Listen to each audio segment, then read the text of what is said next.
work in corporate investigations?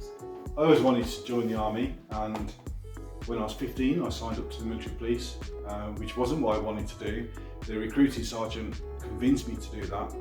I'm very glad he did, and I did 9 years in the military police altogether, including some very intensive investigation roles like in the drugs intelligence team, and also my last 2 years as a military investigator in Belfast. I did that for 9 years, and when I came out I sent off my CV to around about 100 companies. I only got one reply, which was a guy called Jim Gannon, who works for Unipart Security Services. Jim gave me a contract for 2 years, and he taught me, mentored me, coached me, helped me to make mistakes and learn from them and everything like that, and he was fantastic. And if it wasn't for Jim, I wouldn't be here today. So if you're watching this, thank you, Jim, again. After my 2-year contract with Unipart, I kind of floated around the security and the investigations industry. I was a private investigator, corporate investigator. I was also a local government investigator at Birmingham City Council, which was a very interesting job. I really enjoyed that. And for the last 10 years, I've been in the humanitarian sector. How would you describe the work of an INGO investigator? So doing investigations in the humanitarian world is very interesting. We work in refugee camps. We get to go out right out into the middle of very remote areas and talk with witnesses and complainants and victims and suspects, and it's very, very interesting. What do you like the most about corporate investigations? I really love that eureka moment when you are on a complicated case and suddenly you realise that's how they did it and you've got them. What do you like least? What I like least is people who have never done investigations before, thinking that they know what to do and telling me how to do my job. And also I find it quite difficult when you find people who've done a very short course, like 3 days, coming along and now think they're in the FBI and know exactly what they're doing. Have you worked on any cases that have been reported in the public domain? Yes, quite a few.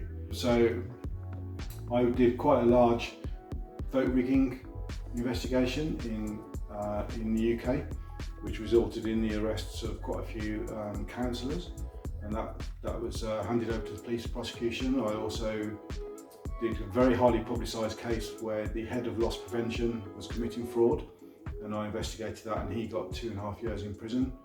Why is the role of corporate investigator important in the INGO sector? So it's very important because we operate in places where we don't have much infrastructure, we don't have government, and even if there is government, you probably can't trust them. There's no police force to speak of, so there's no one you can go to fix your problems. So if you don't have someone who can come in and sort all your issues out, do the investigation, put in the prevention, make sure the money gets to the people who need it the most, then no one else is going to help you. And even in more developed countries, you'll find that you'll take fraud to the police and they just are not interested or won't take it on. It's very hard to get the police to investigate fraud unless you're giving them an actual case file. What are your favourite pastimes when you are not investigating? So I've recently taken up my saxophone again after about a 30-year break, and I have to admit it's much harder than I remembered it is.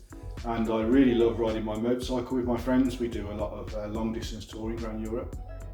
What are the top 3 qualities an investigator should have? I think an investigator needs to be inquisitive. They need to want to know the answers. They need to be ethical.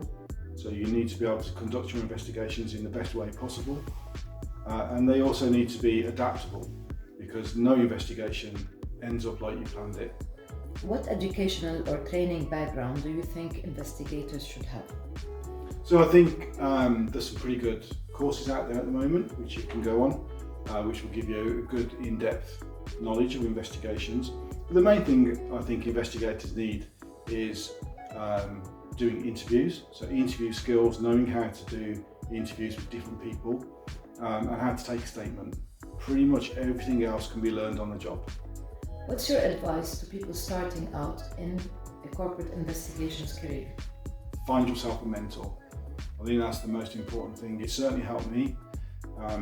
Find yourself a mentor, find someone that can teach you the trade, and also expect to start at the bottom.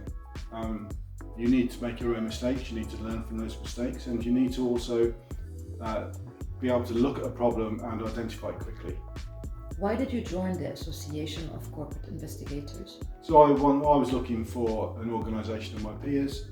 I want to continue learning, and it's good to have a network that you can reach out to for advice and assistance, and also to be able to give other people advice and assistance.